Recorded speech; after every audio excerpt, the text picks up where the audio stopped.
रविक और उसके पापा हमेशा साथ चलते थे। सुबह स्कूल के रास्ते में, शाम को कोचिंग छोड़ते हुए और छुट्टियों में घर के आस पास टहलते हुए। पापा का पुराना स्कूटर रविक की यादों में बस गया था। स्कूल के लिए भागना, कभी रास्ता कट जाना और पापा की हौंसी। रविक बड़ा होकर डॉक्टर बनना चाहता था। पापा भी उसे पूरा साथ दे रहे थे। ट्यूशन, कोचिंग और आखिरकार एक नया लैपटॉप लेने के लिए जोड़ी जमा करने के लिए उन्होंने कर्ज तक लिया था। पर रविक के मन में एक और चाह थी, दोस्तों की तरह एक नया बाइक। वह बार बार अपने पापा से जिद करता, चिल्लाता और कहता, सबके पास बाइक है, आप मुझे क्यों नहीं दिला रहे। पापा धीरे से समझाते, पर रविक को उनकी बातें बर्दाश्त नहीं होती। एक शाम आंसू भरे शब्दों में उसने पापा को बुरा भला कहा और गुस्से में अपना कमरा दगाकर बैठ गया। कुछ दिनों बाद जब पापा और मम्मी बाजार गए हुए थे, रविक घर में अकेला था। जिद और नाराजगी में उसने पापा का पर्स देखा, जो बरसों से घर के एक कोने में रखा था। पर्स भारी दिखा।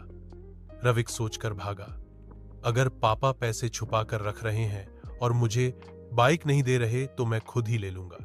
उसने पर्स उठा लिया और नंगे पांव घर छोड़कर भागने लगा। भागते भागते रास्ते में उसकी टोंग में कांटा चुभ गया, खून बहने लगा। दर्द से गिरकर वह एक पेड़ के पास बैठ गया और पर्स खोला, पर पर्स में भारी भरकम पैसे नहीं थे, सिर्फ हेब चास और कई कागज, बिल, बैंक के पते, कुछ कूपन और एक नीली चिट्ठी जिसमें कुछ पुराने उधार की पर्चियां थीं। उसी बीच एक अखबार का कट आउट पा, पुराना स्कूटर लो और नई बाइक पाए। रविक के हाथ कांपने लगे। उसकी आंखों के सामने सब साफ हो गया। उसने धीरे धीरे समझा कि पापा पैसे छिपाकर नहीं रख रहे थे। वह सब कुछ इसीलिए कर रहे थे ताकि रविक का पढ़ाई का सामान पूरा हो सके।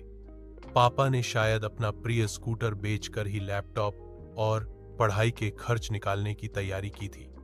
वह वही स्कूटर था जिससे रविक स्कूल जाता, जिससे वे दोनों घूमते और जिसका हर कोना रविक की यादों से भरा था। रविक का गला भर आया। उसने दौड़ लगाकर घर की ओर भागा।